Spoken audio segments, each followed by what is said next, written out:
ഇന്ത്യയുടെ മുൻ പ്രധാനമന്ത്രി ഇന്ദിരാഗാന്ധി ശക്തയായ ഒരു സ്ത്രീ ആയിരുന്നില്ല, അവർ ദുർബലയായ ഒരു സ്ത്രീ ആയിരുന്നുവെന്നാണ് BJP MP ആയ കങ്കണ റണാവത്ത് പറയുന്നത്. തന്റെ എമർജൻസി എന്ന സിനിമക്കായുള്ള പഠനങ്ങൾ നടത്തുമ്പോൾ താൻ കരുതിയിരുന്നത് ഇന്ദിരാഗാന്ധി ശക്തയായ ഒരു സ്ത്രീ ആയിരിക്കുമെന്നാണ്.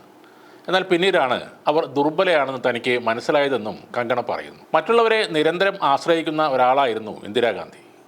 അവർക്ക് സ്വന്തം കഴിവിൽ ആത്മവിശ്വാസം തീരെ ഉണ്ടായിരുന്നില്ല. എന്നാൽ തൻ്റെ സിനിമ ആരെയും വേദനിപ്പിക്കുകയോ അവരുടെ വികാരങ്ങളെ മുറിപ്പെടുത്തുകയോ ചെയ്യാനുള്ള ലക്ഷ്യത്തോടെയല്ല നിർമ്മിച്ചിരിക്കുന്നതെന്നും കങ്കണ പറയുന്നുണ്ട്. പാർലമെന്റിൽ വെച്ച് വയനാട് MP പ്രിയങ്ക ഗാന്ധിയെ കണ്ടപ്പോൾ ഈ ചിത്രത്തിനായി നടത്തിയ പ്രയത്നത്തെ പ്രിയങ്ക അഭിനന്ദിച്ചെന്നും കങ്കണ പറയുന്നു. പാർലമെന്റിൽ വെച്ച് എമർജൻസി സിനിമ കാണാൻ പ്രിയങ്കയെ കങ്കണ ക്ഷണിച്ചിരുന്നു. താൻ ചിലപ്പോൾ അത് കണ്ടേക്കും എന്നായിരുന്നു പ്രിയങ്ക ഗാന്ധി അന്ന് മറുപടി പറഞ്ഞത്. കങ്കണ നിർമ്മിച്ച് സംവിധാനം ചെയ്യുന്ന എമർജൻസിയിൽ ഇന്ദിരാഗാന്ധിയുടെ വേഷത്തിലാണ് കങ്കണ പ്രത്യക്ഷപ്പെടുന്നത്. സിഖ് സമൂഹത്തെ തെറ്റായി ചിത്രീകരിച്ചു എന്നതടക്കമുള്ള ആരോപണങ്ങൾ എമർജൻസിക്ക് നേരെ ഉയർന്നിരുന്നു. സെൻസർ സർട്ടിഫിക്കറ്റ് വിവാദങ്ങൾക്കൊടുവിൽ ജനുവരി 17-നാണ് എമർജൻസി എന്ന സിനിമ റിലീസ് ചെയ്യുന്നത്. കങ്കണയുടെ സാമൂഹിക മാധ്യമങ്ങളിലൂടെയുള്ള വിവാദങ്ങൾ ആരംഭിക്കുന്നത് നടൻ സുശാന്ത് സിംഗിൻ്റെ ആത്മഹത്യയോടെയാണ്.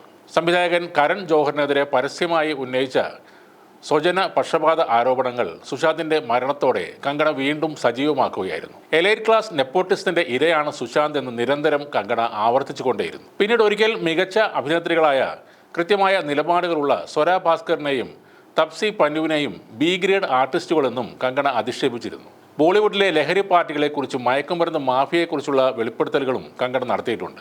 ബോളിവുഡിലെ പ്രമുഖരുടെ വീടുകളിൽ നടത്തുന്ന പാർട്ടികളിൽ എല്ലാം കൊക്കൈൻ അതിഥികൾക്കായി വിളമ്പും.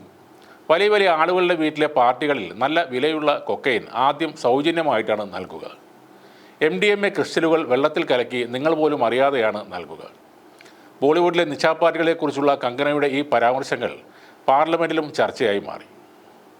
കങ്കണയ്ക്കെതിരായ വികാരം പൊതുജനങ്ങളിൽ ശക്തമാകുന്നത് കർഷക സമരത്തിൻ്റെ പശ്ചാത്തലത്തിൽ കർഷകരെ തീവ്രവാദികൾ എന്ന് വിളിച്ചതോടെയാണ്.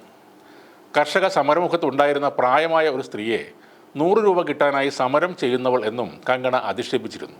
പിന്നീട് ഒരു ടെലിവിഷൻ ചാനലിന് നൽകിയ അഭിമുഖത്തിൽ 1947-ൽ ഇന്ത്യക്ക് ലഭിച്ച സ്വാതന്ത്ര്യം വെറും ദാനമായിരുന്നുവെന്നും 2014-ലാണ് ഇന്ത്യക്ക് യഥാർത്ഥ സ്വാതന്ത്ര്യം ലഭിച്ചതെന്നും കങ്കണ പറഞ്ഞത് ഒരാളും അംഗീകരിക്കാത്ത കാര്യമാണ്.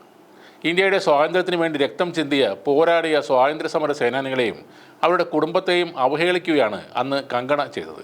ഇന്ത്യയുടെ സ്വാതന്ത്ര്യ സമര ചരിത്രത്തെ അപ്പാടെ തള്ളുന്ന ഈ പ്രസ്താവന BJP നേതാക്കൾക്കും ഒട്ടും രസിച്ചിരുന്നില്ല.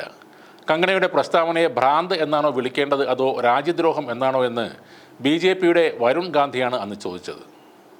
കങ്കണയ്ക്കെതിരെ കേസെടുക്കണമെന്നാവശ്യപ്പെട്ട് ആം ആദ്മി പാർട്ടി അന്ന് പോലീസിൽ പരാതി നൽകുകയും ചെയ്തിരുന്നു. നിലവിൽ അധികാരം ആർക്കാണോ അവർക്കൊപ്പം നിൽക്കുക എന്ന നിലപാട് മാത്രമാണ് കങ്കണയ്ക്കുള്ളത്. അതിൻ്റെ തെളിവ് തന്നെയാണ് ഇന്ത്യ കണ്ട ഏറ്റവും ശക്തയായ ഭരണാധികാരിയായ ഇന്ദിരാഗാന്ധി ദുർബലയാണെന്നും അവർക്ക് യാതൊരു വിധത്തിലുള്ള കഴിവ് ഇല്ലെന്നുമുള്ള പ്രസ്താവന.